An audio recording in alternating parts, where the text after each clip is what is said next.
Since the election, I've been very busy, nonstop, meeting with all kinds of people who are educational leaders, people who are policymakers,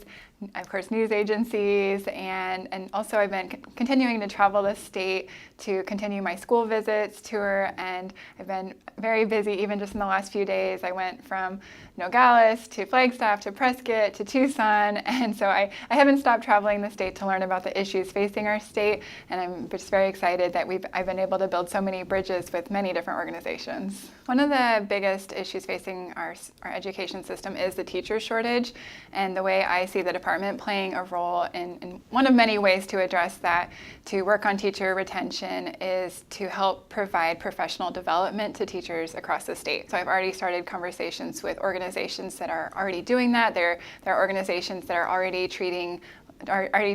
leaders, for example, school principals. They already have teacher training programs. But what I want to know is, well, how can we expand these efforts? How can the department play a role to making sure that we're getting to every community, getting to rural Arizona? One idea I have is to partner with our county superintendents, because we do have a county superintendent in every county, and that could be a great place to make sure that we have hubs set up to get the professional development into every county, because we know that when our teachers have good, high-quality training, it helps with the retention of our teachers. What we've done so far as part of the transition is I have a designated person who's going to be leading the committee for the audit. He's working on recruiting other accountants to be a part of that. Then what we're looking to do is most likely contract that audit out to an external auditor. And so we are in the early stages of that planning process, and I have spoken with the governor, and I'm really grateful for his support in doing this financial audit,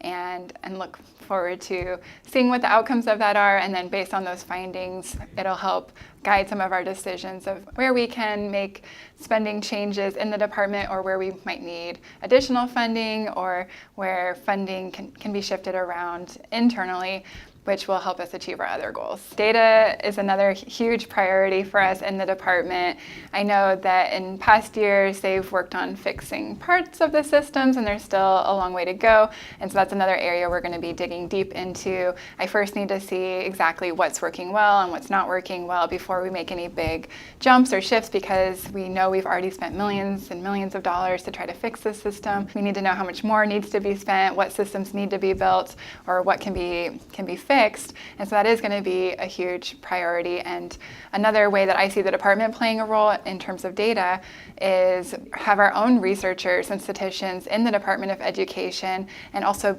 engage in more partnerships with the universities and other research organizations, so that we can be part of that conversation and make sure that we're using data-driven, evidence-based practices when we're moving our education system forward. As an educator working in special education, I did notice the diminished resources for not just for special education, but in all of our classrooms over the years. But the way I see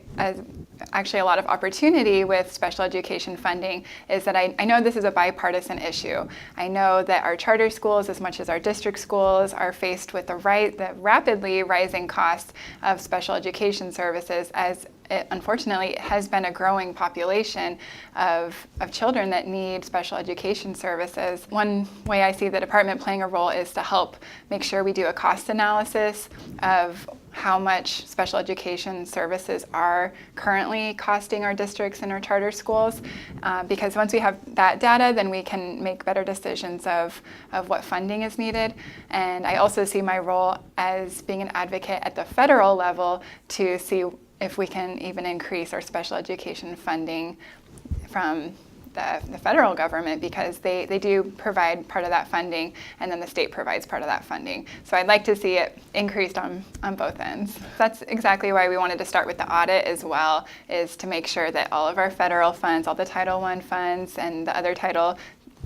dollars, as well as the special education funds, are being properly allocated. I see school safety as starting with having social emotional supports in our classrooms, because as we know, school safety is not just an issue of school shootings. We also have other types of aggressions that happen in the school on a smaller scale that are actually even more more common than a school shooting. So what I intend to do is again to be using research to drive these decisions. But one way we can make our schools safer is by having more counselors in our schools and more social emotional supports, because if we can improve on students feeling more connected to their schools and making sure that they have access to supports when they are in crisis, or when we do see patterns of behaviors that are alarming, teachers are often the first to recognize these red flags for students. And I believe the schools can provide more supports to make sure that on a daily basis, kids are safe. And I do look forward to partnering with the governor on that as well, because I know that he has also talked about the social emotional learning, for the importance of that for students, and again, making sure that we have those supports. There are multiple opportunities to work with the business community because I know that they value having a well-trained workforce. And so I see them as partnering in terms of readiness to enter professional careers. So for example, with career and technical education, having business partners to make sure that our students have opportunities to experience the workplace even when they're in high school, and learning some of those skills. I've also heard of some really great programs right here in Arizona where we have business partners helping train science teachers, for example, and that is also helping improve the quality of our science instruction in the classroom. I also think they have a place to help us in designing a good, sustainable source of funding for public education in the future, because I know that's of a huge concern, is how are we going to make sure that this is sustainable and that we have the funding needed to make sure that we can continue to build new schools or all kinds of things, whether back to the special education funding that is greatly needed. So I hope that the business community stays engaged and stays committed to investing in our public education system, because I know that has a direct correlation in their success and the success of our state. Broadly speaking, I feel very honored and privileged to have been elected to this position. I look forward to being an advocate for public education and elevating the voices of all of our students and teachers to ensure that every child has access to a high-quality education.